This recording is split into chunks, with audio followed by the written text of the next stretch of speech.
പറ്റി? പെന്തം കൊഴുത്തിയോ പെരിച്ചാഴിയെ പോലെ അങ്ങോട്ട് ഇങ്ങോട്ട് നടക്കണ്ടല്ലോ, എന്താ? അമ്മേ അത് പിന്നെ കുഞ്ഞിനിപ്പോ എന്താണ് നല്ല മിടുക്കനായിട്ട് കിടന്നുറങ്ങണ്ടല്ലോ, എന്താ? അത് പിന്നെ അമ്മേ കുഞ്ഞ് 4 ദിവസമായി അപ്പേറ്റിട്ട്. 4 ദിവസോ? എടി ഒരു വാക്ക് നീ ഞങ്ങളോട് പറഞ്ഞില്ലല്ലോടി. ഇത്രയും ദിവസം നീ എന്താ മിണ്ടാതിരുന്നേ? അത് പിന്നെ ഇതത്ര വലിയ സീരിയസ് ആക്കണ്ടല്ലോ എന്ന് വിചാരിച്ചു. ഇന്നിടും നാളെ ഇടുന്നൊക്കെ വിചാരിച്ച് ഞാൻ ഇങ്ങനെ നോക്കിയിരുന്നയാ. പക്ഷെ 4 ദിവസമായി പേടിയാവുന്നു. 4 ദിവസമായിട്ട് എന്നോടൊരു വാക്ക് പറയാൻ നിനക്ക് തോന്നിയില്ലല്ലോ? എന്ത് മനസാക്ഷിയാടി നിനക്ക്? ഈ വീട്ടിൽ തന്നെ കഴിയണല്ലേ. ഞാൻ 4 പിള്ളേരെ നോക്കിയിട്ടുള്ളതല്ലേ, എനിക്ക് അത്യാവശ്യം ബോധമുള്ളതല്ലേ. അതല്ല, എങ്ങനെ കുഞ്ഞ് അപ്പിയിടും? നീ കഴിക്കുന്ന ഭക്ഷണം പോലെ ഇരിക്കും കുഞ്ഞിൻ്റെ വയറ്റിൽ നിന്നുള്ള പോക്ക്. നീ ഏതായാലും പുറത്തുനിന്നുള്ള ഭക്ഷണം വലിച്ചു കയറ്റി കഴിഞ്ഞാൽ പിന്നെ എങ്ങനെ കുഞ്ഞ് അപ്പിയിടും? വേറെ ഒന്നും കിട്ടിയില്ല. ഞാൻ കഴിക്കുന്നതിൻ്റെ ഫുഡിൻ്റെ പ്രശ്നം കൊണ്ടായിരിക്കും കുഞ്ഞിനും വയറ്റിൽ നിന്ന് പോകാത്തത്. അപ്പം ഇത് വേറെ എന്തെങ്കിലും പ്രശ്നമായിരിക്കും.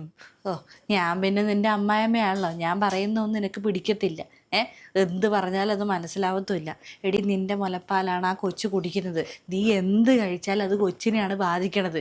ഇതൊക്കെ ആരോട് പറയാം? തൻ്റെ ഇഷ്ടവും തോന്നിവാസവും മാത്രം കയ്യിലുണ്ട്. എന്നിട്ട് കുഞ്ഞ് അപ്പിയിടില്ല എന്നും പറഞ്ഞ് ലോക്കും അങ്ങോട്ട് നടന്നിട്ട് കാര്യമില്ല.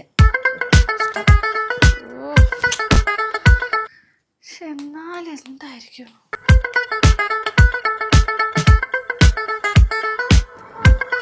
നീ ഇതെന്നാടി കാണിക്കുന്നേ? ഞാൻ നിന്നോട് ഒരു 100 വട്ടം പറഞ്ഞിട്ടുണ്ട്, ഈ രാത്രി ആയി കഴിഞ്ഞാൽ കൊച്ചിനെ എടുത്തോണ്ട് ഇവിടെ കയറിയൊക്കെ നിൽക്കരുതെന്ന്. കുഞ്ഞിനെ കേടാണെന്ന്. അമ്മയൊന്ന് പോക്കെ. കുറെ അന്ധവിശ്വാസം കൊണ്ട് വന്നേക്കണം. മനുഷ്യൻ റൂമിൽ ചൂടെടുത്തിട്ട് പാടില്ല, അതവിടെ വന്ന് നിൽക്കണേ. ഞാൻ പറയുന്നത് മാത്രമല്ല കുറ്റം അവളുടെ. കുഞ്ഞെന്നിട്ട് അപ്പി ഇട്ടോ? പാല് കുടിച്ചോ? പാല് കലക്കി കൊടുക്കണം. ഞാനേ വെള്ളം ചൂടാക്കാൻ വെച്ചിട്ടുണ്ട്. അവളെ കലക്കി കൊടുക്കുക. എടി, നിനക്ക് പാലുണ്ടല്ലോ, ആ പാലങ്ങ് കൊടുത്താൽ പോരെ. എന്തിനാണ് ഈ കലക്കി കൊടുക്കാൻ നിൽക്കണേ? നിൻ്റെ ഈ പൊടി കലക്കൽ തന്നെയാണ് അവൻ അപ്പിടാണ്ടിരിക്കുന്നതിന് കാരണം. പിന്നെ ഞാൻ എന്ത് ചെയ്യണ്ടേ? കൊച്ചിനെ പട്ടിണിക്ക് ഇടണോ? എൻ്റെ അമ്മ 6 മാസത്തിന് മുന്നേ കൊച്ചിന് കുറുക്ക് കൊടുക്കാൻ പാടില്ല, 6 മാസം കഴിഞ്ഞിട്ടേ കൊടുക്കാൻ പറ്റുള്ളൂ. പിന്നെ കൊച്ചിന് വിശപ്പ് മാറണ്ടേ? എനിക്കാണെങ്കിൽ പാല് തികയൊന്നുമില്ല. പിന്നെ കൊടുക്കുന്നുണ്ട്, ഇല്ലെന്നല്ല, കൊടുക്കുന്നുണ്ട്. പിന്നെ ഡോക്ടർ ചോദിച്ചപ്പോൾ ഡോക്ടർ ഫോർമുല വിൽക്ക് കൊടുത്തോളാൻ പറഞ്ഞു. പിന്നെന്താ കുഴപ്പം? എന്ത് പറഞ്ഞാലും അവൾക്ക് ഒരു ഡോക്ടർ, ബാക്കിയുള്ളവർ പറയുന്ന ഒന്നും അല്ലല്ലോ. എടി, ഒരു സാധാരണ പാല് കുടിക്കുന്ന കുഞ്ഞുങ്ങൾ ഒരു ദിവസത്തിൽ ഒരു നേരമെങ്കിലും അപ്പിയിടും. ഈ നിൻ്റെ കുഞ്ഞ് 4 ദിവസമായിട്ട് അപ്പിയിടാത്തത് എന്തുകൊണ്ടാ? ആ കൊച്ചിന് കലക്കി കൊടുക്കുന്ന പൊടിയുടെ കുഴപ്പം, അല്ലെങ്കിൽ ആ കുഞ്ഞിന് വയറ് നിറയുന്നില്ല, അത് തന്നെ. എൻ്റെ അമ്മ കുഞ്ഞിനിപ്പം 4 മാസമായി. 1 മാസം ഉള്ളപ്പോൾ തൊട്ട് ഞാൻ ഫോർമുല മിൽക്ക് കൊടുക്കാൻ തുടങ്ങിയതാണ് ഡോക്ടറോട് ചോദിച്ചിട്ട്. അന്നൊക്കെ 10-11 പ്രാവശ്യം ഒരു ദിവസം വയറ്റിൽ നിന്ന് പോകുമായിരുന്നു. ഇപ്പോൾ കൊച്ചിന് 4 ദിവസമായിട്ട് പോകുന്നില്ല. അപ്പോൾ പിന്നെ അതെന്ത് പറ്റിയെന്ന് ആലോചിച്ചോണ്ടിരിക്കുക. അല്ലാണ്ട് ഫോർമുല മിൽക്കിൽ പോറ്റാൻ പറഞ്ഞിട്ട് എന്താ കാര്യം? വേറെ എന്തോ കുഴപ്പമുണ്ട്? എടി, 4 പിള്ളേരെ ഞാനും വളർത്തിയിട്ടുള്ളതാണ്. എൻ്റെ പിള്ളേർക്കൊന്നും ഒരു കംപ്ലൈൻറ്റും ഉണ്ടായിരുന്നില്ല. അല്ല, ഞാനൊരു കാര്യം ചോദിച്ചോളൂ, നിൻ്റെ വയറ്റിൽ നല്ലോണം പോകുന്നുണ്ടോ? അയ്യേ, അമ്മ ഇത് എന്തൊക്കെയാണ് ചോദിക്കണേ? ഞാൻ അമ്മ കുഞ്ഞിന് പാല് കൊടുക്കട്ടെ? തലകാല ബോധമൊന്നും ഇല്ലേ? എന്തൊക്കെ ചോദിക്കണേ, ഏതൊക്കെ ചോദിക്കണതൊരു ബോധമില്ലേ? ഈ പെണ്ണിത് എവിടേക്ക് തുള്ളിക്കൊണ്ട് പോണത്? ഞാൻ പറഞ്ഞത് കാര്യമല്ലേ? അവളുടെ പാല് കുടിക്കുമ്പോൾ അവൾക്ക് എന്തെങ്കിലും കേടണി അത് കുഞ്ഞിനും ഉണ്ടാവും. എവിടെ പറയാ? അച്ഛമ്മയുടെ മൂത്ത് കിടക്കുകയാണാ. അച്ഛൻ ഒരു സാധനം വെക്കട്ടെ. അമ്മ എന്താ അത്? അതേ, വേറൊന്നും അല്ല, ചെറിയൊരു സോപ്പിന്റെ കഷ്ണാണ്. അത് ആ കുഞ്ഞിന്റെ ചന്തിയിൽ അങ്ങോട്ട് വെച്ചു കൊടുത്താൽ സുഖമായിട്ട് ഇത് പൊക്കോളൂ. എൻ്റെ അമ്മ എന്തായി കാണിക്കുന്നേ? അമ്മയ്ക്ക് ഇത്രയും പ്രായമായില്ലേ? അമ്മ 4 പിള്ളേരെ വളർത്തി തന്നിട്ട് വലിയ വീരവാദം പറയാറുണ്ടല്ലോ. ഇതാണ് ഇങ്ങനെ വളർത്തിയത്? എൻ്റെ അമ്മ കൊച്ചിന് സോപ്പ് വെച്ച വല്ല കേടും വരും. അമ്മ എന്തായി കാണിക്കുന്നേ? എടിമോളെ, ഇത് അങ്ങനെ വലിയ കുഴപ്പമുള്ള കാര്യമൊന്നും അല്ല.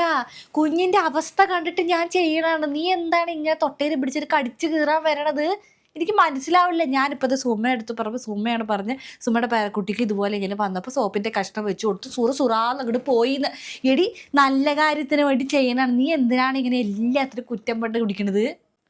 ഓഹോ, അമ്മ സുമ ചേച്ചിനും പോയി പറഞ്ഞില്ലേ? അമ്മ നമ്മുടെ വീട്ടിലെ കാര്യം ഇങ്ങനെ നാട്ടുകാരോട് പോയി പറയാൻ നിൽക്കരുത്. നാട്ടിക്കുമല്ലോ അമ്മ. നിനക്കിപ്പോൾ സുമയോട് പറഞ്ഞതാണ് ഇപ്പോൾ കുഴപ്പമല്ലേ? കൊച്ചിൻ്റെ അവസ്ഥയിലൊന്നും നിനക്ക് ഒരു ഇതും ഇല്ല. എന്തെങ്കിലും കാട്ടി ചെയ്യാൻ നോക്കുമ്പോൾ നീ എന്താണ് ഇങ്ങനെ? എന്തായാലും സോപ്പൊന്നും വയ്ക്കാൻ ഞാൻ സമ്മതിക്കില്ല. വല്ല ചൊറിച്ചിൽ വന്നാൽ എന്ത് ചെയ്യും? എൻ്റെ അമ്മ അവിടെയൊക്കെ ചൊറിച്ചിൽ വന്ന കുഞ്ഞു കൊച്ചിലായാലും വല്ല പറയാൻ വേണ്ടി അറിയോ? എന്താ ഈ കാണിക്കുന്നത്? ഞാൻ ചേട്ടനെ വിളിച്ചിട്ടുണ്ടായിരുന്നു. ചേട്ടനെ പറഞ്ഞ ഡോക്ടറെ കാണിക്കും. ഞാൻ ഡോക്ടറെ വിളിച്ച് ഡോക്ടർ ഇപ്പോൾ വരികയും ചെയ്യും. അമ്മ വെറുതെ ആവശ്യമില്ലാത്ത തലവേദന പിടിച്ച പരിപാടി ഒന്നും ചെയ്യല്ലേ. ഞാനിപ്പോൾ കണ്ടത് തന്നെ, അല്ലെങ്കിൽ സോപ്പ് കൊണ്ട് കുത്തി കയറ്റിയാൽ പാവം എൻ്റെ കൊച്ച്. ഇനി മേലെ ഞാൻ അറിയാണ്ട് എന്തെങ്കിലും കാര്യം ചെയ്തോണ്ടല്ലോ. ഇതെന്ത് സ്വഭാവമാണ് ഈ പെണ്ണിന്റെ? കുഞ്ഞിന് തൂക്കത്തിന് എന്തെങ്കിലും വ്യത്യാസം വരുന്നതായിട്ട് തോന്നിയോ? ഇനി മൂത്രത്തിന് കുറവോ അങ്ങനെ എന്തെങ്കിലുമൊക്കെ? ഇല്ല ഡോക്ടറെ. ഉറക്കക്കുറവ്, ക്ഷീണം, കുഞ്ഞ് കൂടുതലായിട്ട് സാധാരണ അല്ലാത്ത രീതിയിൽ കരയുന്നത്, അങ്ങനെ എന്തെങ്കിലും 4 ദിവസമായിട്ട് തോന്നിയിട്ടുണ്ടോ? അങ്ങനെയൊന്നുമില്ല.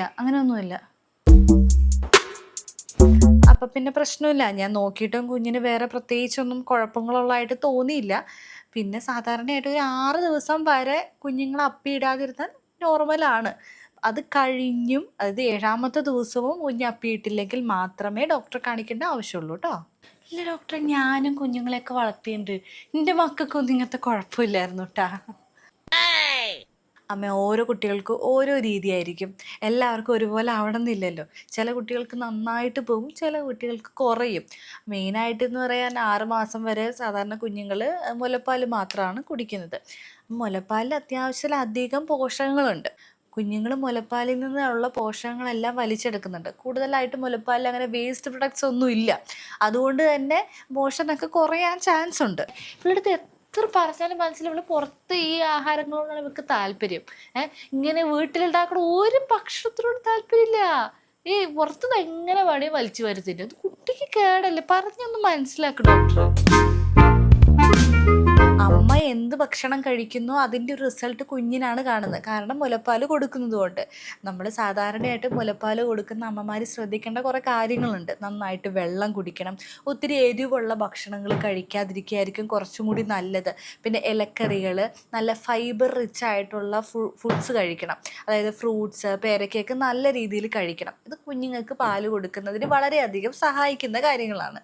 പിന്നെ ഇതൊന്നും അല്ലാണ്ട് മെയിനായിട്ട് ഇവരും ഒക്കെ പറയുന്നത് കേട്ട് കണ്ട സാധനങ്ങളൊന്നും ഇങ്ങനെയുള്ള സിറ്റുവേഷൻസിൽ ഉപയോഗിക്കരുത്. അതെന്താ വെച്ചാൽ നമ്മുടെ ഒരു പരീക്ഷണ വസ്തുവായിട്ട് നമ്മുടെ കുഞ്ഞിനെ കാണരുത് മെയിനായിട്ട്. എന്തായാലും ഒരു ദിവസം കൂടി നോക്ക്, കുഴപ്പമില്ലാന്ന് മോശം പോകുന്നുണ്ടോ എന്ന് നോക്ക് കേട്ടോ. അഥവാ ഒരു ദിവസം കഴിഞ്ഞിട്ടും ഇല്ലെങ്കിൽ എന്നെ ഒന്ന് വിളിച്ചാൽ മതി, ഞാൻ മരുന്ന് എഴുതി തരാം കേട്ടോ. അപ്പം ശരി. ഡോക്ടർ പറഞ്ഞേക്കാട്ടെ, ഇനിയെങ്കിലും നിനക്ക് കുട്ടീൻ്റെ അടുത്ത് ഒരിത്തിരിയെങ്കിലും സ്നേഹം ഉണ്ടെങ്കിൽ നീ ഇതുപോലെയൊക്കെ ജീവിക്കാൻ നോക്ക്. അല്ലാണ്ട് കുട്ടി അപ്പിയിട്ടില്ല എന്ന് പറഞ്ഞിട്ട് രായിക്കരമാൻ ഇങ്ങനെ നടന്നിട്ട് കാര്യമില്ല. അതിനനുസരിച്ച് നീയും കൂടെ നന്നായാൽ കുട്ടി അപ്പിയിടും. ശരി. ഞാൻ പിന്നെ അമ്മായിമ്മയാള് എന്ത് പറഞ്ഞാലും പിടിക്കില്ല. ഇതിൻ്റെ പകരം അമ്മയാണ് ഇപ്പോൾ പറഞ്ഞെങ്കിൽ അവൾക്ക് പിടിച്ചാനെ. അമ്മയല്ലല്ലോ, ഒരിക്കലും അമ്മായിമ്മ.